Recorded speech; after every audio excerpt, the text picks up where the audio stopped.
So our Muslim family decided to go on this crazy adventure together. We've all been so busy and it's been really hard to spend quality time, and the stress and the turmoil of the world has felt so heavy. We needed to disconnect from it long enough to just reconnect with ourselves and one another, exploring some amazing travel destinations and scope out some potential places in the world we might want to relocate and live.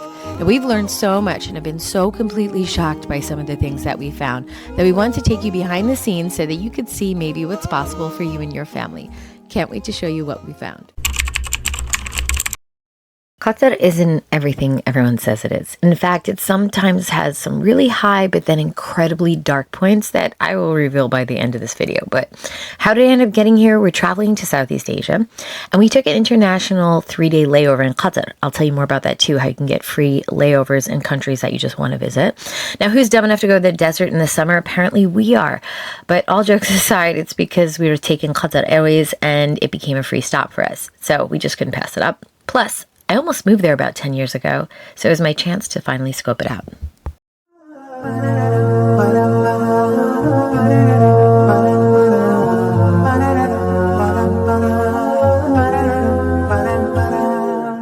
Now, the first thing you notice as soon as you get out of the plane is that when you're in the Hamad International Airport is it's just insanely huge. Mind you, they had recently hosted the Olympics, as we know, so they had expanded the airport to accommodate 70 million passengers. But now it felt empty and long. By the time you have to walk exiting the plane, picking up your bags, it's something like 14 to 20 minutes long of walking. Like, it's crazy. Now, you actually can take a tram and go quite far. And to be honest, even though they have some air trains, it's still a lot of walking and not easy with small kids, or if you have an injury, you might need a stroller or a wheelchair, just saying. Let me give you a heads up on the car situation because it has become a nightmare. So I used to live in the Gulf, so I know right away I need a car. There's a lot of long highways, check. Like, don't plan on public transportation. It's not like New York or London. And I ended up getting a car that I thought was a steal at $30 a day, but apparently it has been a nightmare. And it's a Chinese-made car or something. I don't know if it's like MVG. I don't even know. My husband said that's maybe where it's from. But it blows hot air in the summer desert. So imagine it's like 115 degrees outside. You get in the car, you're like, ooh, I'm gonna get some air. Hot air, it blows. It doesn't go over a certain amount of miles an hour. It's so bad. So we're gonna turn that in, but I'm just letting you know that's something you never expect, and you did your research. So don't skimp on the how much a day it is, and check what brand of car you get. So one thing you notice right away in Qatar is the architecture, the colors, the shapes, how nice it is. One thing I have to say is Qatar has amazing architecture, hands down for that. The buildings are really interesting shapes during the day, and at night they're a whole nother level with their lights and screen recordings on the buildings. I mean, we chose to stay in the Corniche, which is like, honestly, if you drive around it, it's only 20 to 30 minutes long to navigate. It's super easy, but there's definitely some diversity in the buildings. Now, these are the things I need people to know when they go traveling. I've been to many Muslim countries, and many mosques that I've been have been beautiful and authentic. Now, I will say in Qatar, a lot of the mosques feel a little bit touristy, like tourist attractions, than places of worship. And I mean this in a fair way. Like, I know they recently had foreigners in the country, right? When they had the Olympics. So, like, let's call it da'wah, right? That's never a bad thing, right? To have the mosque in a way that's easy for foreigners. But for me as a woman, it was hard because, one, I am a Muslim and I did want to just like pray regularly, and two, some of the mosques are small, so then I can't even pray because only men can pray there. And it's not that they're doing it intentionally, I don't think, but it's just not the best accommodations. All right next to the mosque. There was a small mosque next to our hotel where I was excited to pray. It was Friday. I got there. I was like, woo, you know, only to find out they only had this men's section. It was super small. And as typical in the Middle East, all the malls have prayer halls. So what we did do throughout the entire trip is pray in the malls whenever we were there, which usually happens a lot because it's super hot and people go in there to hang out. But other than that, we didn't have a hassle, and most of the time we just ended up also, if not there, praying in our hotel room, which is great, but also sad because, I mean, we want to pray in mosques that were there, but I didn't feel it was as easy as to pray in Dubai. And as much as Dubai is a whole nother story, I will say it does feel a little bit easier to pray there. It's like this, and you know, you might have seen in my other travel videos, sometimes I have like a plastic one, but I knew like this time it wasn't going to be so dirty or anything to be around. But if I'm outside, I sometimes have a plastic one. But then the we're in a Muslim country, so it was nice that they had this one. We've actually been using this one for office. So here's one of those situations where you could plan as much as you want, but Allah is the best of planners. So we went to Umrah in Saudi years ago, actually a couple times, and we used this Swedish hotel company called Move and Pick. Now, they're great, not sponsored, just saying, and not low, not high. Food is great, stays comfortable, and it's so close to the haram. It's great, right? So when we went to Qatar, we're going to Qatar, we think, oh, we're going to get the Doha location. It's going to be just as sweet. I will say it was an utter disappointment. So nobody else makes the same mistake I did. Not all the same. It was a little run down. The staff was super nice, but it was much smaller. It didn't look kept up, and the food was definitely not as good. I didn't take too many hotel footage pics because it's just nothing to talk about. Just okay. But I mean, it was next to a gas station with a cafe, so late night snacks were easy. I'll give it that. So we're back here at the hotel, and my husband's gonna have to pray there by himself. There's only, so small, I think, only a space for men, shelter, and then we'll find another place to pray. We'll just pray upstairs after he's done. Alhamdulillah, fadala ma shafa. Really excited because dangerous for the him. masjid is right there outside of our hotel, and the pool's down here. And then there's a bird with 2 eggs. He has 2 eggs. Sorry, guys. Has an egg right in there. 2. He has 2. Your hand, stop. Oh my gosh, he's literally, oh my gosh. SubhanAllah. He has 2 eggs. Now, other than that, alhamdulillah, we are settling in okay. But one thing we are enjoying for the most part in our stay here is the pigeons, or are the pigeons right outside our window. And they're telling a story of how absolutely adorable it is for the male and female pigeon protecting their eggs and taking turns as they go out to forage for foods and nests. So my kids are enjoying that. My daughter and I have been watching this one bird the entire time take care of her eggs right outside our window. I know it's gross out here, but it's beautiful at the same time.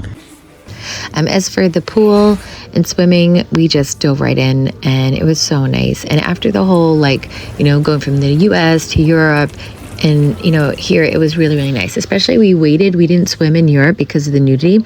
We knew there would definitely be a lot of that, so we waited for this beautiful halal oasis, and I really appreciate it. I slowed down, I made dhikr, I taught my daughter some old school treasure hunting at the bottom of a pool with their imagination, and just felt the calm breeze on a lounge chair. It was really great. So if you don't already know, you haven't heard from the podcast, we used to live in Dubai. In Dubai, it was like this thing that my husband and I did, and it was like our little date moment where every day he would come and drive and pick me up from work, and alhamdulillah, we would go and get this 50 cent. It was just so small but so meaningful that we can't get over it. This 50-cent cup of shahi or chai, it was called karak.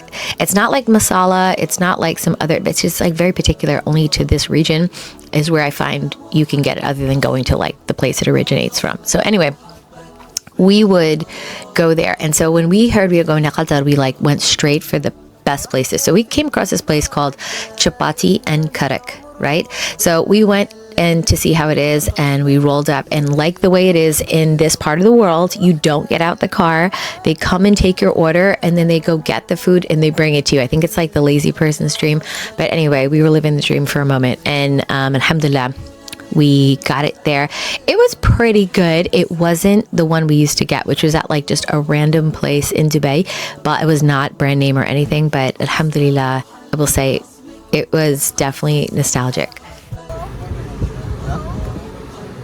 Cold. Yeah.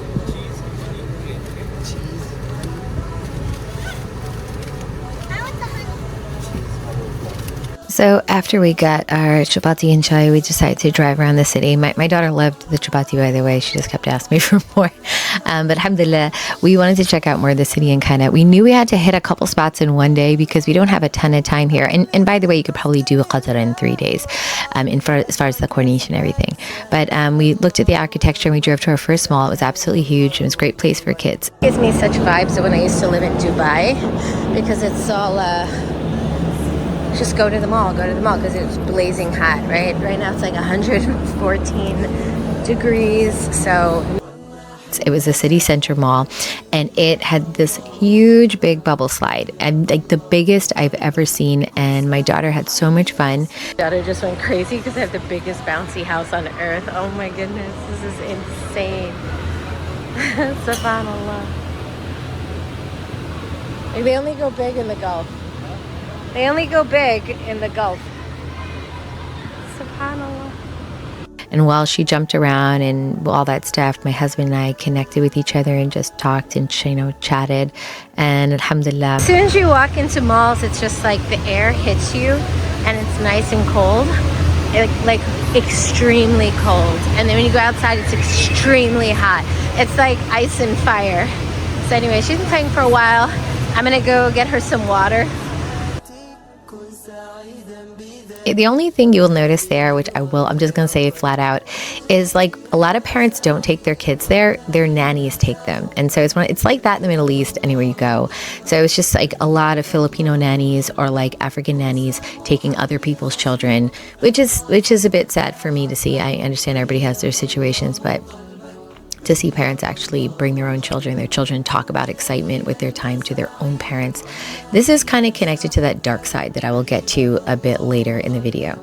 So we were determined to see a whole bunch of spots. So in this next section, you're going to see me going to like all the famous spots in Qatar. So while we're doing that, we are also hungry. So we stopped at a place called, I think it's Al Shaybani. It was a Yemeni restaurant. It was actually pretty good. The best Yemeni restaurant I've ever been to is actually in Saudi. It's called Romantica or something. Actually, I have a YouTube video where I showed that. You could watch that maybe after this one. One of the most famous chains for Hanith and Mendi. They actually have this one in Yemen where it originates. But we wanted to find another one called Romantica that if you watch my Saudi recipe video, we went to one of the best ones we ever had, but supposedly this is also the best. Let's see, inshallah ta'ala. So typically the seating in family style, you have a private room. Usually they have a curtain and you sit on the floor. And this is the menu. We're gonna take a look, you'll see what we're gonna get. Right? It's not milk, by the way. That's not milk. But this one we had like the traditional stuff, which is like the marak that comes, that like yellowish soup. All you're gonna do, she loves to eat that one. Is it good like this one? I'm gonna eat one of them, this one, and then keep this one for later. This one's too hot too. Yeah, it's good. And we had like the khubz, and my husband has hanith, which is very famous, or mendi people have there with rice, meat and rice. We had the salta, I get it bidun lahma, or like mafish lahma, which is like without any meat. And I think we also got one that was like a shrimp version. We were like, oh, that's interesting. And then we tried to get Adani Shahi, like the tea from Aden, this part of Yemen, but it was like something else. And then they gave us mint tea. It wasn't that traditional-ish compared to, but I mean everything else was pretty good. No complaints, would say yeah, definitely. So after that we decided to go to the spot where I think it's more like where workers hang out, but they have like some food trucks. They have some, what do you call those, like containers, and like they stacked all the containers together for the Olympics. I guess afterwards they tried to turn them into like hangout spots or restaurants. The city is lit up, and this is another chai karak place, but it's the same branch. We're at Old Doha Port, and they have these cutest little vintage trucks for food.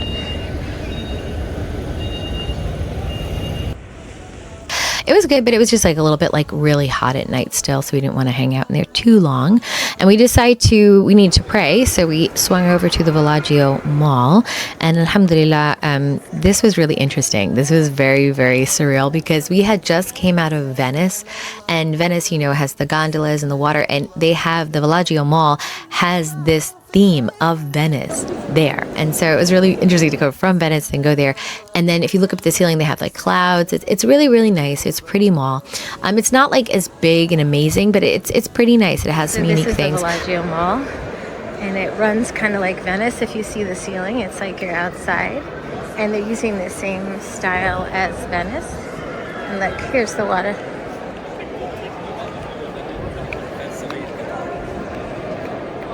This is the gondola. One of the things it has, other than the prayer room, which we did go and pray, which I was very happy about, is it did have rides for my daughter, which she went and did. They had tons of little rides, and it wasn't overpriced. It wasn't underpriced. It was pretty fair for the way things cost around there. But one thing that was another nostalgic thing, again, we're kind of like reliving some things that we loved about Dubai. We're not big lovers of Dubai, by the way, but there's just some things that were very memorable for us. We used to go to this place all the time called Papa Roti. Papa Roti is like, I don't know how to explain it. It's like this pillowy bun with this crusty, that doesn't sound good, right? But like this crust over it that is just like, I don't know, it's like caramely, it's beautiful. And you could put all types of toppings on it. And then they have really fun drinks. I thought they were a little bit sugary this time. So I would say like reduce the sugar. But oh my goodness, so good. And you cannot find this anywhere else. It's a chain, I guess they have in the Middle East. And that was also another big spot that we were so excited to come and eat at after a really long time of not having it. So towards the end of the night, what we just ended up doing after that was driving to this cafe. It was just a cute little cafe. It was totally empty. And you know what's crazy? About 9 p.m. at night, 9:30, no one's out. It's really like in this part, I guess, where we were in the Corniche, which is the same place. Actually, it's right next to the chapati and the chapati and shahi or chai place. And so alhamdulillah, we went to the beach. You need a beach pass to get in, even though it's about $2 US, even though it's technically like a public place. You need a wristband as well. So I was really starting to enjoy relaxing. I was finally slowing down. You know, like you're so used to the race of going on vacation and then you finally get into your groove. So I felt like I was getting into the groove after days and days of just relaxing. So my husband and I went to the pool. We went to the gym, just hung out around the pool, slept in a little bit more than usual, and just had a really good morning because it's cooler in the morning in the desert. And then also, you know, in the middle of the day, it's super hot. We just kind of chilled and took our time.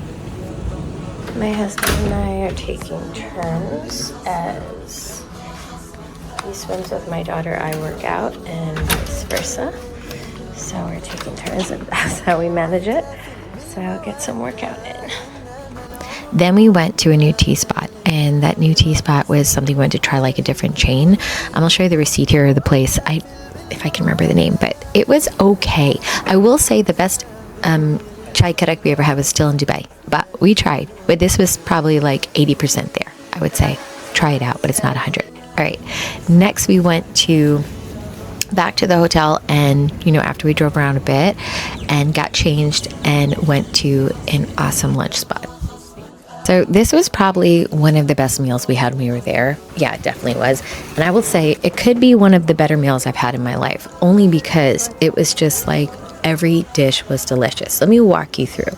We got there and it was a little bit more expensive than we thought, literally a lot expensive.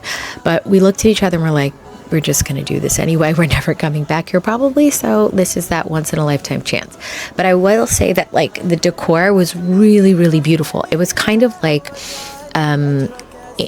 old school, but then like a storybook, but then it had this like modern tinge to it and this Islamic influence, and it was really, really nice and nicely done. Absolutely nicely done. It was beautiful feel in there. And the staff was super nice.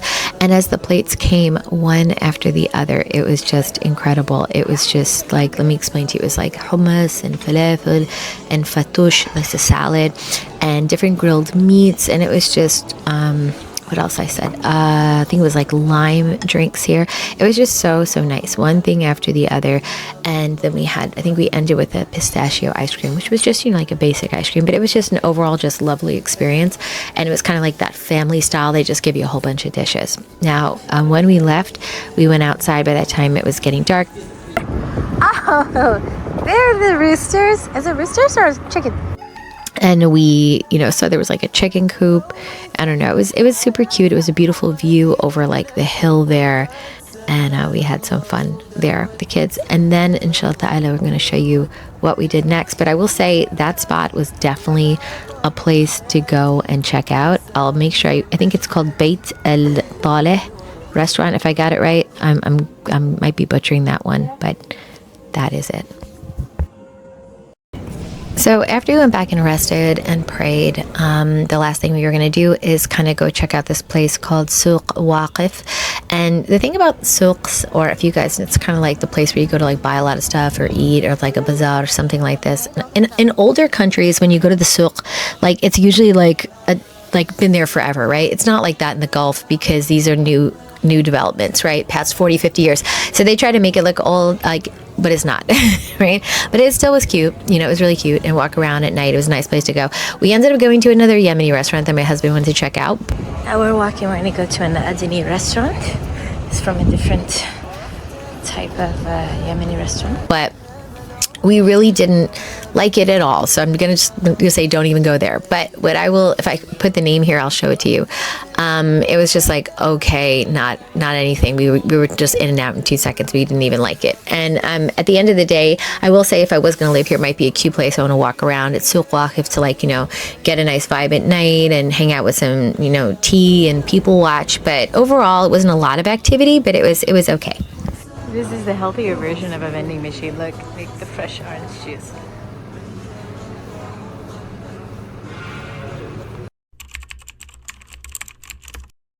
This is the dark side of Qatar I need to tell you about. I used to live in the Middle East, so if you ever want to move, this is really more so for people who want to move to the Middle East. If you come and visit here, you'll catch on a bit. It'll be a bit confusing, but if you want to actually move here and relocate and make hijrah here, I need you to understand something, because I wish someone broke this down for me. There is a situation with maids, house workers, and just generally staff in every place. In the Gulf, I would say the attitude towards civil rights is more like a 1950s. That's the way it was described to me. It's like the US in the 1950s, and basically people don't have regular human rights. When you come into the country, you want to work here. For a lot of people, especially people from Asia and Africa, they just take your passports and hold them. Sometimes they hold your salary, sometimes they don't pay you. And so when you come to this place, you'll instantly see that the average woman, they don't really take their kids out. They have a nanny. You don't, like, I used to get made fun of for washing my own dishes and doing my own toilets, because here it's like, why would you do that? You just get somebody to do it at a very cheap rate. But here's the problem. I find on average, not always, but a lot, people do not treat those people very kindly. And honestly, they're treated more like indentured servants and ordered around and treated really horribly. So I was one of the main 3 reasons I left the Gulf.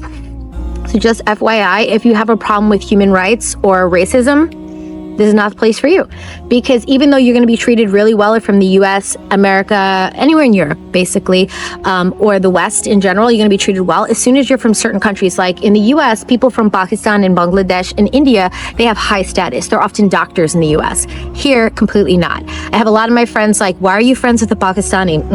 Why are you friends with an African? Like, and the whole attitude is that these people are beneath us, and you really shouldn't be associating. And I was like, whoa, I haven't seen that stuff since the pre-civil rights. What is that? And it was really disheartening, and I had to deal with it every day. On top of the fact is you will get paid based on your passport. So again, if you're wondering about work and things, I can get into that. Living, I could definitely get into that if this is a real concern for you. But the dark side of Qatar also is when they did the Olympics, a lot of people lost their lives. A lot of these people are living in just absolute squalors, the men who build the buildings. On top of that, the buildings have so many safety issues. Last thing I'll say, as a mom, that I wish someone told me, is that they have a high rate, especially in Dubai, of children falling out of windows. The safety on the buildings, like, so I was in an apartment where they had the window on the floor, or like so high, like a 4-year-old could open it without any safety and just fall out. And I didn't know that children plunge to their death all the time in the Middle East, which I find, who doesn't stop that? But apparently it's not. And the reason is they don't want to ruin the aesthetics of the building on the outside and put guardrails. So I don't know. To me as a mom, I wish somebody told me that, because the average situations with the apartments, I was always afraid something would happen to my kids, and you had to get like lock situations. It's very, very complicated. And then my son got hurt as well in school because of the safety. They just had sharp cement in places that shouldn't be on children's playgrounds. The regulations are not regulated. That's what I will say. They're underregulated. Buildings go up in 6 months really fast. So I just want to throw this in here. If you want more information on living in the Gulf, there's a lot of great things about it. But this is the stuff I really need people to know is serious. I couldn't stay here because of the human rights, and I couldn't stay here because of the safety, and a lot of other things. But there are amazing things too. So it's such a conflicting feeling I have about this region of the world, but I really wanted to share that. All right, now let's get into the pros and cons. And I'm actually going to start with the cons because I feel like they're super short, and at the same time, I want to end on a positive note. But Con number one is not really a con per se. It's just you can't do anything about weather.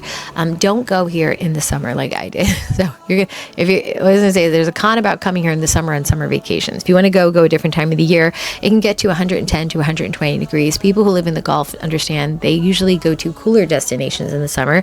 Summer is the time you usually leave this area. People don't come here, and I know that because I used to live in the Gulf. So at the end of the day, just don't do what I did. It's not their fault. It's just life. You know, there's a ton of AC, there's malls, but you're really restricted to doing things at certain times of day because it's just so hot, and it's just going to slow you down. So I would say just that.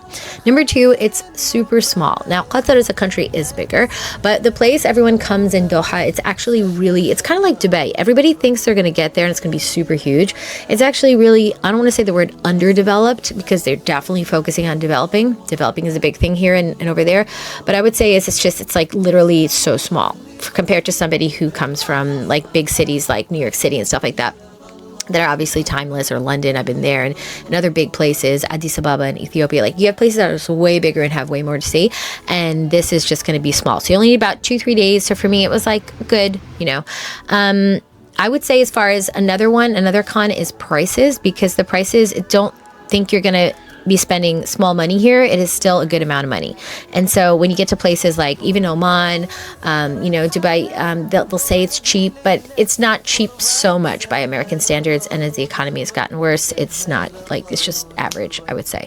As far as the last part, which is the biggest con for me, it is the fact that there's hardly any locals to interact with, because of what I just said before about the workforce issue, the ethical workforce dilemma. You see more workers than Qataris, since 90% of the population are staff. And so it doesn't feel like a local or authentic travel experience, but more like an indentured servitude one. Now, on a positive note, some things that I did like about Qatar and my family did like is obviously it has that modern Islamic style.